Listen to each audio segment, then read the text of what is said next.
I wasn't fully convinced about angels at first, but when I started reading Carl Gray's book, something unexpected happened. Last week, I visited the library. I always loved going there since I was a kid.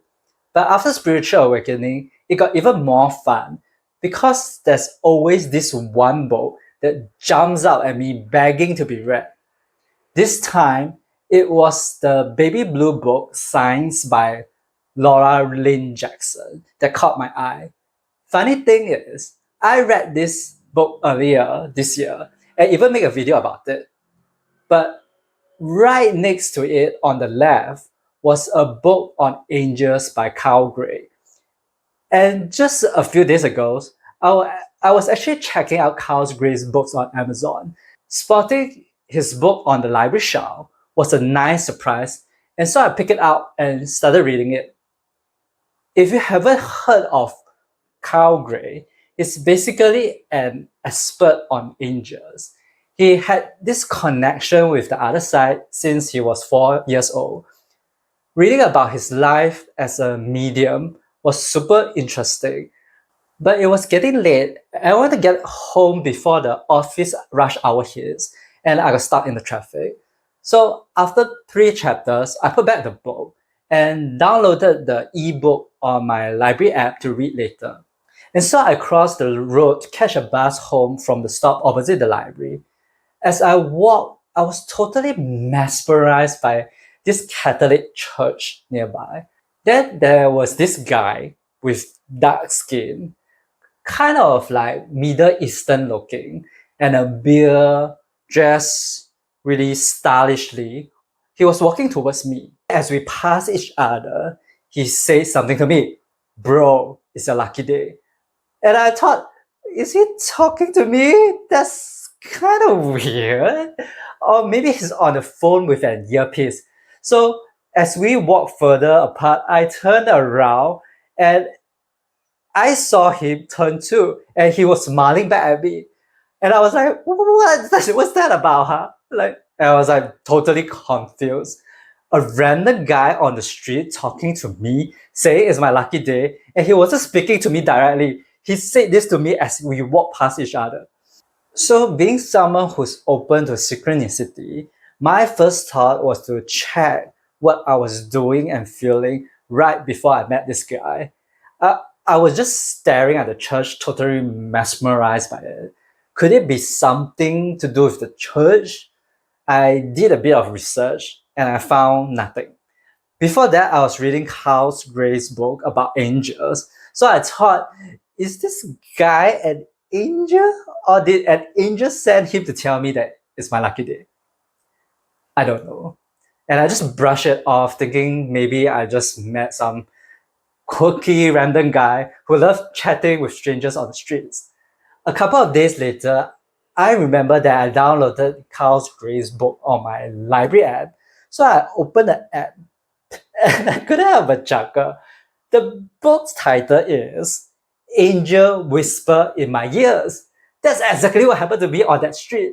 Some random people whisper something random to me as I walk by, while I was looking at church with full of angel statues inside.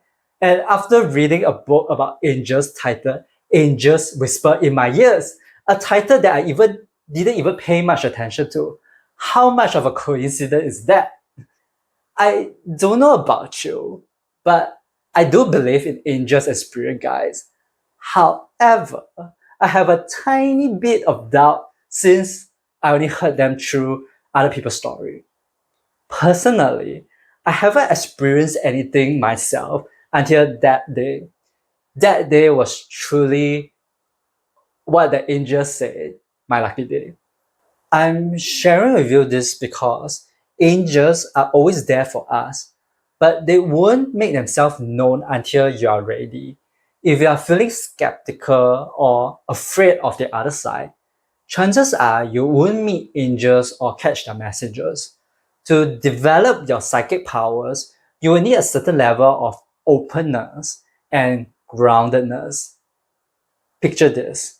If you are reading someone's energy, sometimes you might pick up on the other person like past abuse or suffering. They can be from this life or previous one. And without a certain level of groundedness and space between you and their energy, it can really take a toll on you. I think that's partly why I feel more ready to connect with the angels at the other side now. That's because I've become more grounded. I'm not as reactive to other people's energy anymore.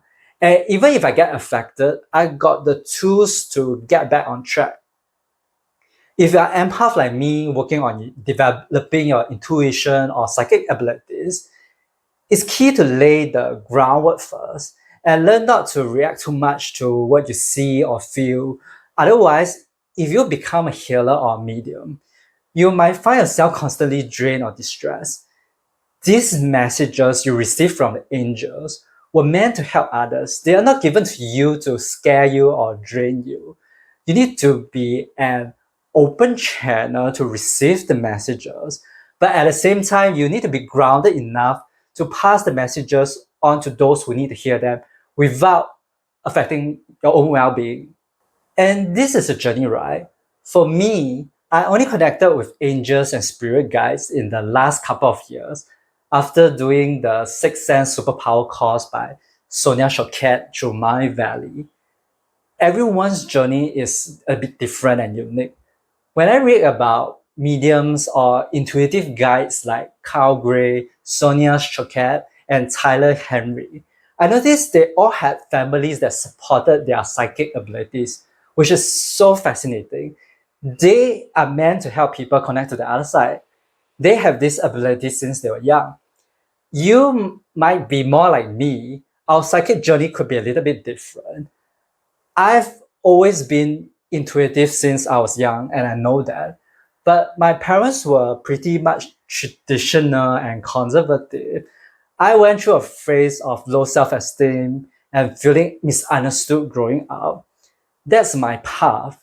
But I'm here to share how you can quiet your ego, quiet your mind, and connect more with your spiritual side. I've always been analytical and I still am. And it took me a while to embrace my intuitive side and trust it a little bit more.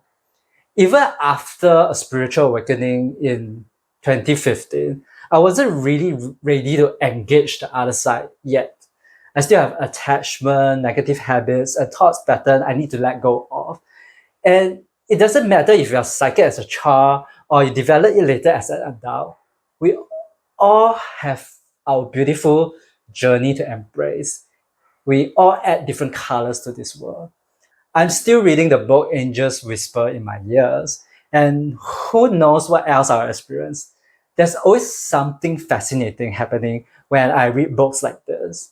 If you are curious about what other cool stuff that happened to me while reading the book Signs by Laura Lynn Jackson, check out this next video.